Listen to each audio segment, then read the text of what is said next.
பிரான்சிடமிருந்து ரூ. 3.25 லட்சம் கோடிக்கு 114 ரஃபேல் போர் விமானங்களை வாங்கும் முடிவுக்கு ராஜ்நாத் சிங் தலைமையிலான பாதுகாப்பு கொள்முதல் கவுன்சில் ஒப்புதல் அளித்துள்ளது. பிரான்ஸ் அதிபர் இம்மானுவேல் மேக்ரான் வரும் 17ஆம் தேதி இந்தியா வர இருக்கிறார். அவரது வருகையின் போது இது தொடர்பான ஒப்பந்தம் கையெழுத்தாக உள்ளது.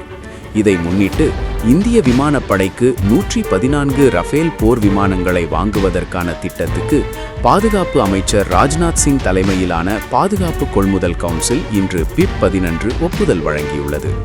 முன்னதாக இந்த கொள்முதலுக்கு பாதுகாப்பு கொள்முதல் வாரியம் கடந்த மாதம் ஒப்புதல் வழங்கியிருந்தது. 114 ரஃபேல் போர் விமானங்களின் மதிப்பு ரூ. 3.25 லட்சம் கோடி என தெரிவிக்கப்பட்டுள்ளது. ஆபரேஷன் சிந்தூருக்கு பிறகு பாதுகாப்பு அச்சுறுத்தல் அதிகரித்துள்ளதை அடுத்து இந்திய விமானப்படையின் வலிமையை அதிகரிக்க ரஃபேல் போர் விமானங்களின் எண்ணிக்கையை உயர்த்த வேண்டும் என்று இந்திய விமானப்படை கோரி வந்தது. இதன் மூலம் அதன் கோரிக்கை பூர்த்தி செய்யப்பட இருக்கிறது. இந்த நிதியாண்டின் கடைசி காலாண்டு இது என்பதால் முப்படைகளுக்கும் தேவையான கொள்முதல்களுக்கு பாதுகாப்பு கொள்முதல் கவுன்சில் ஒப்புதல் வழங்கியுள்ளது.